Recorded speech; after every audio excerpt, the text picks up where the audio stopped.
Alright guys, another day, another strength, and in this video, we're gonna follow the science. Listen to the science. The topic of the video is that you are your most reliable data point when it comes to training and nutrition, right? So let's get right into the meat and potatoes of this. Studies, the science. Huge deal in fitness nowadays, I feel like. Huge deal, right?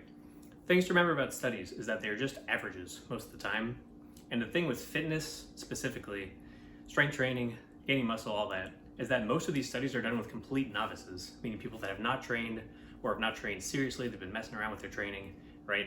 Meaning that anything is gonna work for these people. So you could have a study where people just walk, and if they hadn't been walking, they've been sedentary, they're gonna gain muscle walking, right? So there's an issue right there.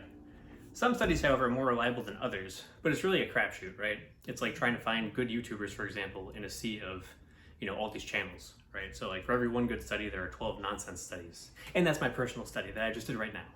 All right, source, me. Everything works until it doesn't, right? So be ready to plateau and change what you're doing, right? So that ties in with the whole novice thing. So if you start off walking, that's gonna work for a few weeks, then it's not gonna work, then you gotta do something different, something more stressful than what you were doing. So the better the program you start with, the longer it will last. That's why I recommend as a novice, run the starting trade novice linear progression. That also gives you a great set of data points for yourself based off what happens during that you can then use with your future training, right? On the spectrum of novice to advanced, the more novice you are, the more things that will work, the more studies and averages will apply to you, and even anecdotes, right? Some are really great. Those are gonna apply to you and help you out a lot, right? And the more advanced, the less reliable anything becomes except for your own personal experience. So the more advanced you are, if you're like way down the curve, you've been training 20 years, you made a bunch of progress, right? There's not a lot that can come from, you can take studies and continue to experiment, continue to try things out. But like by that point, if a study comes out saying that you need to be doing, like let's say that says the upright rows are useless for shoulders, for example, but you've been getting great gains with upright rows your whole life. Like you're not gonna stop doing upright rows because of that study.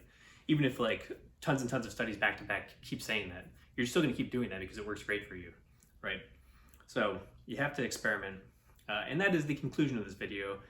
In conclusion, you gotta experiment, right? You gotta do stuff, you gotta try stuff out, make mistakes, fail, don't be afraid of that, right? Because you're gonna learn a lot from it, you're gonna learn what does not work, and then you're also gonna learn what does work.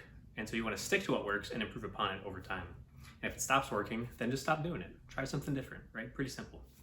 So hope you guys enjoyed that video. I'll see you guys in the next one. All right, goodbye.